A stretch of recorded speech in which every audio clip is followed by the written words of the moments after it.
রাত পোহালেই ত্রয়োদশ জাতীয় সংসদ নির্বাচন। নাটোর থেকে নির্বাচনের সর্বশেষ খবর জানাতে চ্যানেল ওয়ানের পর্দায় যুক্ত আছি আমি নাজমুল হাসান। নির্বাচনের সময় যত ঘনিয়ে আসছে ততই প্রার্থীদের একে অপরের প্রতি অভিযোগের সংখ্যা কিন্তু বেড়েই চলছে।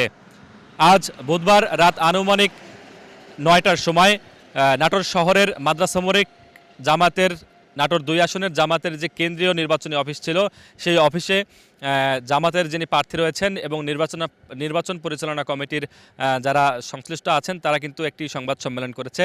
সংবাদ সম্মেলনে তারা অভিযোগ করেছে বিএনপির পক্ষ থেকে তারা বিভিন্ন সময় তাদের যে এজেন্ট এবং কর্মী সমর্থকরা আছেন তাদেরকে ভয়ভীতি এবং হুমকি প্রদর্শন করা হচ্ছে, এমন অভিযোগ কিন্তু জামাতের প্রার্থী যিনি রয়েছেন অধ্যাপক মোহাম্মদ ইউনুস আলী তিনি সংবাদ সম্মেলনে এই অভিযোগ করেছেন। তবে সংবাদ সম্মেলনের অভিযোগের পরপরই কিন্তু আমরা লক্ষ্য করেছি নাটোর ২ আসনের ধানের শীষে মনোনীত প্রার্থী যিনি আছেন বিএনপির কেন্দ্রীয় নির্বাহী কমিটির সদস্য অ্যাডভোকেট এম রুহুল কুদ্দুস তালুকদার দুলু, তিনিও কিন্তু এই জামাতের যে অভিযোগ সেই অভিযোগ অস্বীকার করে তিনিও একটি পাল্টাপাল্টি সংবাদ সম্মেলন করেছেন। তিনি এই সকল অভিযোগ অস্বীকার করেছেন। তার দাবি যে মূলত নির্বাচনে একটি বিশৃঙ্খল পরিবেশ তৈরি করতেই জামাত এই এ সকল মিথ্যা অভিযোগ দায়ের করছে তাদের বিরুদ্ধে।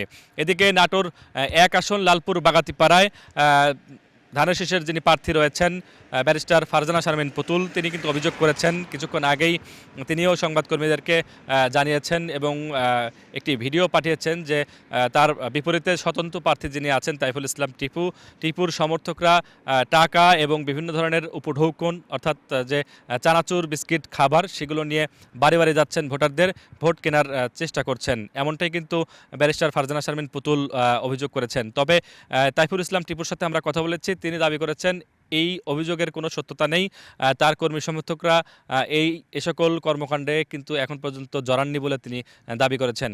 এদিকে নাটোর জেলা প্রশাসক অর্থাৎ রিটার্নিং কর্মকর্তা আমাদেরকে জানিয়েছেন যে নাটোরের যে ৪টি আসন সেই ৪টি আসনের প্রতিটি জায়গায় আইনশৃঙ্খলা বাহিনী কিন্তু সতর্ক অবস্থানে রয়েছে। আমরাও লক্ষ্য করলাম নাটোর শহরের বিভিন্ন জায়গায় কিন্তু পুলিশ, সেনাবাহিনী, র্যাব, বিজিবি সহ যে আইনশৃঙ্খলা বাহিনীর সদস্যরা আছেন তারা কিন্তু নিয়মিত অর্থাৎ একটু পরপরই কিন্তু সড়ক, মহাসড়ক এবং ভোটকেন্দ্রের আশপাশ এলাকা দিয়ে কিন্তু তারা টহল পরিচালনা করছেন এবং মোটরসাইকেল থেকে শুরু করে যে যানবাহনগুলো অনিবন্ধিত অর্থাৎ যারা অনুমোদন না নিয়েই যে রাস্তায় যান চলাচল করছে বা মোটরসাইকেল আরোহী আছে এবং একত্রিত ৫ জন ৭ জন বা প্রয়োজন ছাড়া যারা শহরের বিভিন্ন দোকান বা চায়ের আড্ডায় বসে গল্পগুজব করছে সেগুলোও কিন্তু ছত্রভঙ্গ করে দিচ্ছেন আইনশৃঙ্খলা রক্ষাকারীর বাহিনীরা।